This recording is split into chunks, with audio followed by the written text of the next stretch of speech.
სასოფლო სამეურნეო სავარგულების დამუშავებას გურჯაანელი გლეხებისთვის სასიცოცხლო მნიშვნელობა აქვს, რადგან მათი ოჯახებისთვის ეს ერთადერთი საარსებო წყაროა. თუმცა იმის გამო, რომ საწვავი უკანასკნელ პერიოდში კატასტროფულად გაძვირდა და ტექნიკაც ჭირს, მათი უმრავლესობა მიწას ვერ უვლის. სასურსათო დამოუკიდებლობის გეგმა კი, რომელსაც სოფლის მეურნეობის სამინისტრო ადგენს, მომავალი წლიდან დაუმუშავებელ მიწის მფლობელებს ჯარიმებს უწესებს. მე უნდა ბალახი მოიყვანო და ბალახი უნდა ისაქონა წავიღო სახში და ბალახი უნდა გავყიდო რა ხარ მეურვული. აბა რა ვქნა? რო წამორსას ხალი ხარზე იქნება რაღაც სამშვიდ მოდაიწყო სამუშაო, უმუშავო ხალხია. თოდონი არ არის კაცო, წარსვა ის ხო არ არის. თვითონ დავური, გაიხარს, мама პაპისეული ადგილები გვაქვს და რა როდინდელი შემაკმაისთვის როდინდელი ადგილები გვაქვს. დასამუშავებელი მიტუმარი სალეკი არ არის, ტრაქტორი არ არის, არაფერი ფული არ არის, პენსიის ნაბარასავად. იქიდან მოყვავ, ტრაქტორი დაუშვა იქიდან სოფლიდან. ატეკები გააკეთეს ახლა და იმის საგზაურს კიდე ჩაუსვა, წავიდა წამოვიდე. იმდენი არ არის ფული.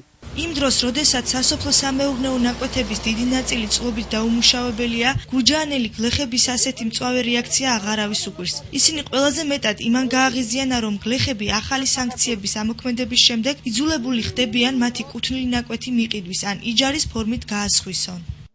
2 ლარიღის საწვავი ლიტრა.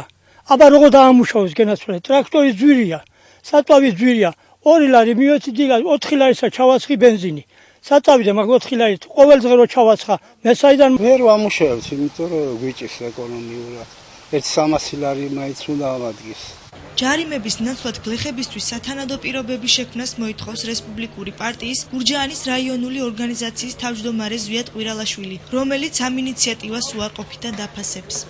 ეს არის აუთვისებელი დარგის სოფლის მეურნეობის მონოპოლიზაციის დასაწყისი, რადგან ხელისუფლებას რომ ზრუნდებოდა ამ დარგის ისე ფორმატით ათვისება, რომ ყოფილიყო გლეხი, ცოტა უფრო ადრეს დაიწყებდა ამ სფეროს განვითარებას და ცოტა უფრო მეტად შეუწყობდა ხელს მოსახლეობას, რადგან მხოლოდ სანქციებით და დაშინებით რომ მიწას ჩამოართვებდა გლეხს, ეს არ არის ამ პრობლემის მოგვარება.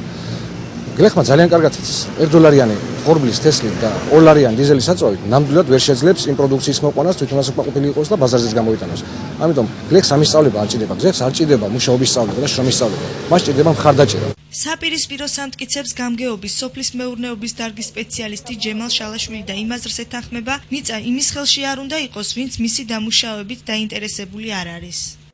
განცხადება საერთოდ მიწის დამუშავების შესახებ აუცილებლად მისაღებია და ძალიან დროულია, იმიტომ რომ წლების განმავლობაში, ბოლო 5-6 წლის განმავლობაში ძალიან ბევრი ფართობი დარჩა დაუმუშავებელი, ამას სხვადასხვა თავისი ობიექტური და სუბიექტური მიზეზები ჰქონდა. არ იყო საკმარისი რაოდენობის ტექნიკა, არ იყო ხარისხიანი თესლი, რა თქმა უნდა, საწვავის სიძვირე და ყოველივე ამან გარკვეული დაღი დაასვა.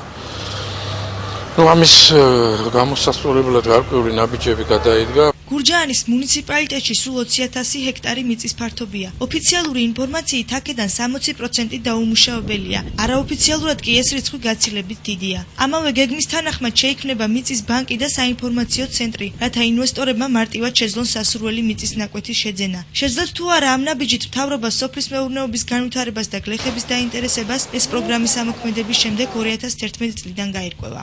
ნონა ქადაგიშვილი, ბესიკ თასოევი, გურჯაანიდან, სპეციალურად მრავალკუთხედისთვის.